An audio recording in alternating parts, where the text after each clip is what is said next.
சூழ்நிலையின் அடிப்படையிலே சிந்திப்பது ஒரு சிந்தை, வசனத்தின் அடிப்படையிலே சிந்திப்பது இன்னொரு சிந்தை. ரைட்? ஆவியிலே நம்ம என்ன நினைக்கிறோம்?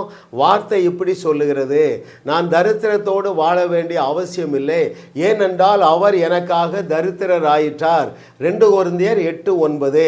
ஆகவே நான் தரித்திரராக ஆக வேண்டிய அவசியம் இல்லை என்பது வசன சிந்தை. இது உங்கள் ஆவியில் வேலை செய்யுது. உங்களுடைய மனசு ப்ராக்டிக்கலாக திங்க் பண்ணுது. எப்படி திங்க் பண்ணுது? வட்டி கொடுக்கறதுக்கே பணம் இல்லையே, எப்படி அசல் அடைபடும்? நீங்கள் வசன சிந்தையாலே நிரப்பப்பட்டு இருப்பீர்கள் என்றால் you will be able to believe the unbelievable promises of the Lord in a supernatural way. God's ways are always supernatural. In other words, naturally our Lord is supernatural. மனித அறிவுக்கு தாங்க அது அற்புதம். தேவனுடைய வழி, தேவனுடைய பார்வையிலே அற்புதம் தான் இயற்கையானது.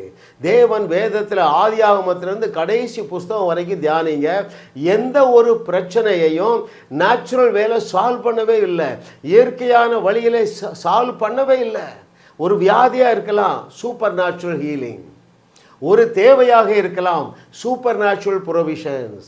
ஒரு சிறையிருப்பாக இருக்கலாம், சூப்பர் நேச்சுரல் டெலிவரன்ஸ். ஒரு ப்ரொமோஷனாக இருக்கலாம், சூப்பர் நேச்சுரல் ப்ரொமோஷன். நேச்சுரல் வேலை தாவீதை ப்ரொமோட் பண்ணலைங்க.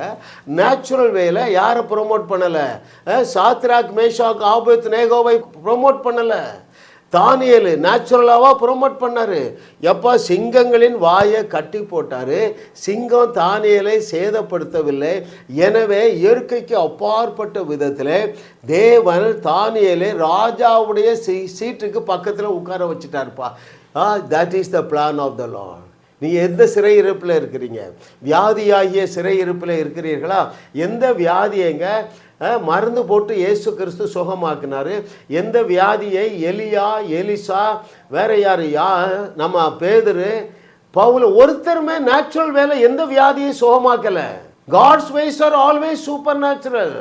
படுக்கையை எடுத்துக்கொண்டு நட, இயேசுவின் நாமத்தினால எழுந்து நட. எல்லா ஹீலிங்கும் சூப்பர் நேச்சுரல் வேலை தான் நடந்திருக்கு. அந்த ஆவியின் சிந்தைக்குள்ள வருவீர்களா?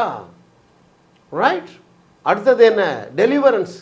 எங்கேருந்து டெலிவர் பண்ணணும்? 430 ஆண்டுகள் அடிமைத்தனத்திலிருந்து டெலிவர் பண்ணணுங்க. எப்படி டெலிவர் பண்ணார்? சூப்பர் நேச்சுரல் தானே பண்ணார். இந்த சிந்தைக்குள்ளே நீங்கள் வருவீர்கள் என்றால் உங்கள் சிறையிருப்பு எதுவாக இருந்தாலும் அவைகளை தேடியும் காணாதிருப்பீர்கள். ஏனென்றால் you will be able to believe the unbelievable supernatural power of the Lord. அந்த நாமத்தில் உள்ள அதிசயமான வல்லமையை குறித்த அறிவுக்குள்ளாக நீங்கள் வந்து விடுவீருங்க. வேற ப்ரொவிஷன் எடுங்க. இஸ்ரவேல் ஜனங்களுக்கு இறைச்சி வேணுங்க, நேச்சுரல் வேல ப்ரொவைட் பண்ணலையே. 40 ஆண்டுகள் உணவு தேவை, சூப்பர் நேச்சுரலாக தான் ப்ரொவைட் பண்ணார். அந்த தேவன் உன்னோடு பேசி கொண்டு இருக்கிறார். நீ எந்த தேவையில் இருக்கிறா? உனக்கு ஒரு சுகம் தேவையா? உனக்கு ஒரு விடுதலை தேவையா? உனக்கு ஒரு ப்ரொமோஷன் தேவையா? நீ விசுவாசத்தில் பெருகி கொண்டே இரு. விசுவாசத்தில் பெருகுவது இந்த காலத்தில் லகுவானது. அருமையானவர்களே, ஜாஸ் மினிஸ்ட்ரிஸ் நீங்கள் என்ன செய்யுங்க? சப்ஸ்கிரைப் பண்ணுங்க, ஷேர் பண்ணுங்க. நீங்களும் வாழுவீர்கள். வையகத்தையும் வாழ வைக்கும்படியாகவே தேவன் உங்களை என்னோடு கனெக்ட் பண்ணி இருக்கிறார். உங்களையும் வாழ வைத்து உங்கள் மூலம் உலகத்தையும் வாழ வைக்கவே தேவன் எங்களை கிருபையாக அழைத்துள்ளார். விடுதலை பெறவும் சுகத்தை அனுபவிக்கவும் தொலைபேசியில் எங்களோடு தொடர்பு கொள்ளுங்கள். ஜாஸ் மினிஸ்ட்ரீஸ் யூடியூப் சேனலில் தொடர்ந்து செய்திகளை கேளுங்கள், சப்ஸ்கிரைப் செய்யுங்கள், வீடியோக்களை லைக் செய்து பலரோடும் பகிர்ந்து கொள்ளுங்கள். அவர்களும் ஆசீர்வதிக்கப்படட்டும்.